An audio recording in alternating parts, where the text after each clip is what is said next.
Hey guys, Haz here at Shield Canine. So I'm here with our herder 3.0 litter, basically a litter of Malinois puppies, the more Dutch style, right, where they don't breed only exclusively black and tan dogs. They use the Dutchies and the German Shepherds as well. These puppies are 3/4 Malinois or Mechalese herder, and then 1/4 working line German Shepherd. But for all intents and purposes, as you guys can see, they look like basically Malinois. And that's because the Malinois coloration is, I think it's like probably the original coloration of dogs. So I'm gonna take these puppies in, I'm gonna run my puppy test on them. I'm just gonna kind of see who's at where, because I have to pick these puppies for their owners. Okay, so I've got a bunch of people on my list, and I wanna make the best possible selection. Nothing is 100%, but we just wanna kind of get a general idea of what we're dealing with here.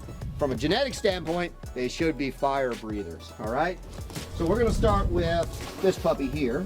So this is a purple female, and I need to pick a puppy for Xavier. Xavier wants the best female working puppy. So we're just gonna put her down, okay? And I'm just gonna step in. And I wanna see if she's willing to come in. You can see she's a little worried. Boop, boop, boop. Good girl. And you can see there's a big light change, right? So their eyes, just like our eyes, it takes them a little bit to get used to it, and it adds a little bit of like, oh crap. So with this puppy, you can see she's quite nervous. She doesn't know what to do. I'll make some, see if she wants to come in and do something, move a little bit. Yes, good girl. The most important thing I want to see is a little activity. And the first thing I'll always check is prey, because if the dog shows drive in an environment where they're not stressed, that's one thing. When you take a dog to a stressful environment and they show drive, that's a whole different thing. So there's a little bit of drive there already. So that tells you something, okay? So you can already see the issue isn't that she's afraid. The issue is, what is she going to do with her fear? Will her fear completely overpower her? Is she unable to get past her fear, or can she move past it? How quickly does she recover? So she's willing to try to eat, and you can see that obviously she's quite full. So that tells you something. I am going to scare her.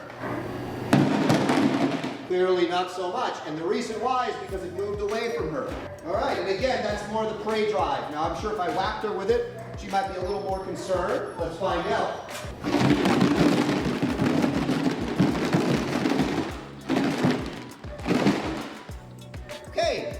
So, with their more exposure and socialization, I think she's going to be a pretty good puppy, because she's willing to show drive in a place where she's scared. I've had dogs that tested just like this that turned into like the best puppy in the litter, like monsters. And I've had dogs that tested way better that turned into nothing. Nothing is guaranteed with puppy tests. It just kind of gives you an idea. What I do find that the puppy test will tell you a lot about is the drive levels. So the fact that she was willing to try to eat, and the fact that she was willing to tug when she was that scared, there's a lot of drive in there.